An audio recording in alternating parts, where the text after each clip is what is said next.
Viva Voz, com Vera Magalhães.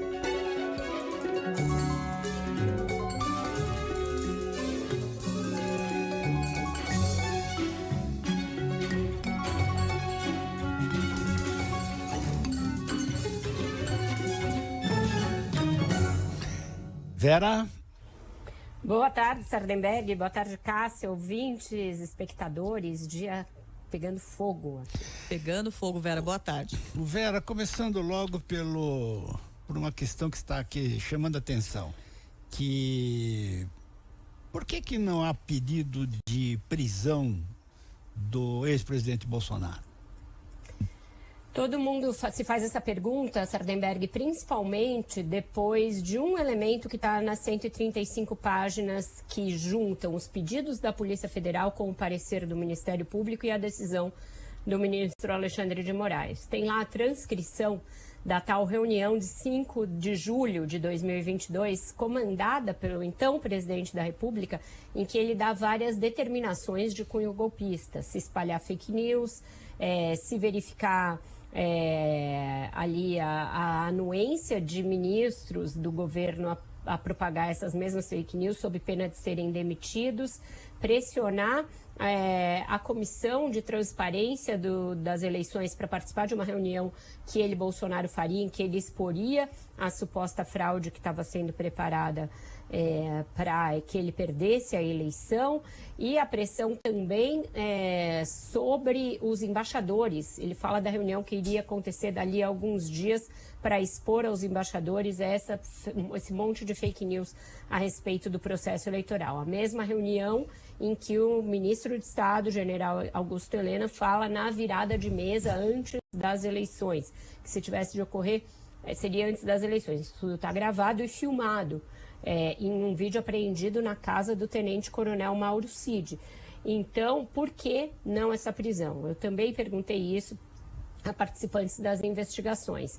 E o que me dizem não consta do pedido da Polícia Federal. Portanto, a Polícia Federal, que vem conduzindo essa investigação em etapas, tentando formar círculos, né? E esses círculos são concêntricos, ou seja, você começa dos perpetradores do 8 de janeiro, vai para os incitadores, para os divulgadores, para os financiadores e para o núcleo operacional e decisório, que é onde a gente chega agora. Então, eu dessa resposta, que é uma resposta concisa ali e objetiva, eu formulo a seguinte análise: se vier, será uma etapa posterior. Não havia elementos suficientemente fortes para decretar essa medida, que teria um alto impacto político, um alto impacto institucional. Você pedir a prisão de um ex-presidente da República com base no que se tinha. Mas a medida de apreensão do passaporte do ex-presidente da República, decretada pelo ministro Alexandre de Moraes, é bastante forte, principalmente porque, Sardenberg, a Polícia Federal elenca entre as medidas que mostram que os demais precisavam ser presos, os 4 que tiveram a prisão decretada, o fato de que muitos deles se ausentaram do país, o que seria uma premeditação de eventualmente fugir. Eles falam isso em relação ao Felipe Martins, falam isso em relação ao que ainda está lá no exterior, que é o Bernardo Romão, e falam isso em relação ao Bolsonaro, falam que ele se ausentou do país antes de passar o cargo. Isso está dito lá no arrazoamento do porquê das outras prisões.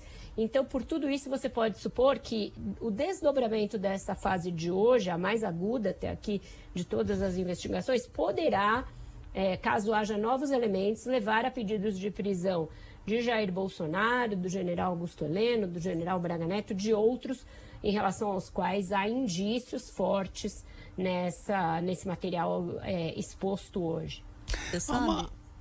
Desculpe, há uma outra hipótese também, Vera, que é, no caso no avanço do julgamento, do processo, ele pode ser julgado estando em liberdade, né? Não pode sair do país fazendo uma relação meio forçada, mas o Trump está sendo julgado e está solto, né? Verdade, mas as nossas legislações são bastante diferentes. A condução que a gente está dando aos casos é muito diferente da que foi dada aos Estados Unidos, Sardenberg.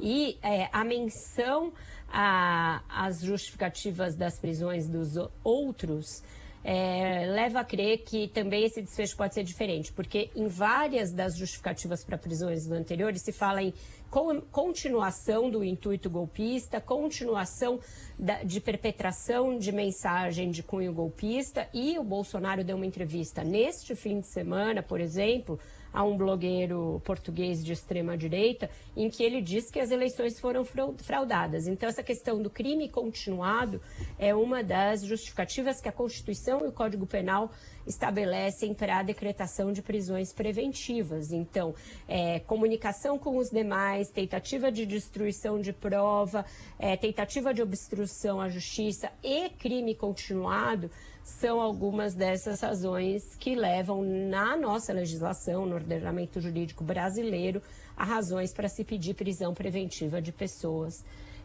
E essa questão da abolição violenta do Estado Democrático de Direito é um dos crimes que tem sido elencados como aqueles que poderiam levar a medidas dessa gravidade. A gente estava aqui conversando nos bastidores, Vera, o Carlos Alberto e eu, e ficou curiosa aqui uma coisa, que é o seguinte: em algum momento aparece a fala ali, se o presidente assinar, aí acontece, só falta o presidente assinar. E aí a gente ficou pensando, né, o que aconteceu para o presidente, entre aspas, não assinar. Se ele queria que fizessem por ele, não queria ter um envolvimento direto e documentado de alguma maneira, ou se ele tinha medo de ficar exposto a partir disso, ou as duas coisas de repente, né? Pensar um pouco o que houve para de fato não ter tido ali a rubrica. Não é que ele queria que fizessem por ele até estaria disposto a assinar, mas antes ele queria uma garantia prévia, e isso é muito importante, porque está muito bem documentado nesse material. Ele queria a anuência prévia dos comandantes das 3 Forças Armadas. E isso é chave para a gente entender por que o golpe não aconteceu, porque dos 3, 2 espirraram, 2 não toparam ter uma postura golpista. O que aderiu foi o comandante da Marinha, o almirante Almir Garnier, contra o qual houve medidas decretadas hoje, e os da Aeronáutica, o brigadeiro Carlos de Almeida Batista Júnior, e do Exército, o general Marco Antônio Freires Gomes, não aderiram e sofreram imensa pressão que está documentada para que aderissem. No caso do general Marco Antônio Freire Gomes, ele foi altamente atacado nas conversas entre os integrantes da organização criminosa descrita pela PF. Houve manifestação na porta da casa dele, documentada pelo general Braga Neto, ou seja, foi previamente tramada para pressioná-lo. E ele é chamado, em termos desairosos ali, pelo próprio Braga Neto, é chamado por um palavrão que denota covardia. Pode falar, a Malu já falou. Pode falar o cagão? Então ele é chamado de cagão pelo Braga Neto. E ele é desancado por todos na troca de mensagem ali entre o Mauro Cid e os outros oficiais de mais baixa patente, que eram, na verdade, os que estavam mais excitados pela ideia de golpe, né? Ali os coronéis, tenentes coronéis, majores. Esse era o grupo que estava ali em ebulição e pronto para executar desde que os generais dessem a ordem. Então, a hesitação do andar de cima explica o porquê do golpe não ter acontecido. E o Braga Neto tem um zap dele que ele diz, inferniza a vida dele e da família. E ameaça tirar o posto e tudo mais. Exatamente. É isso, tem muito isso. Bom, está bem claro. É isso aí. Bom, eu falei do negócio do Trump, Vera, porque, você deve estar sabendo, a Suprema Corte Americana iniciou hoje o julgamento do caso Trump. E o que está em tela na pauta da Corte Suprema Americana é o seguinte: se as tentativas de Trump de melar, de subverter o resultado das eleições de 2020, o desqualificam para o cargo de presidente da República. Se a conclusão é que desqualifica, ele não pode ser candidato. Então, no final das contas, a Suprema Corte Americana está decidindo se o Trump vai ou não vai ser candidato a um próximo mandato. Uma coincidência de datas também bastante simbólica, né? Tem acontecido isso, as coisas nos Estados Unidos e aqui têm andado em paralelo nas coisas tristes aí, né, de ataques à democracia. Bom, Vera Magalhães, muitíssimo obrigado e até amanhã, né? Nossa, isso aqui continua até amanhã ou a qualquer momento, Até né? amanhã para Até nós, amanhã, né? a qualquer momento, em edição extraordinária, até mais tarde Até no mais Viva tarde, Voz. é isso aí. Vera Magalhães novamente mais tarde aqui na nossa programação. Até mais, Vera. Obrigado, Até mais, Vera. Até gente. mais. Tchau, tchau.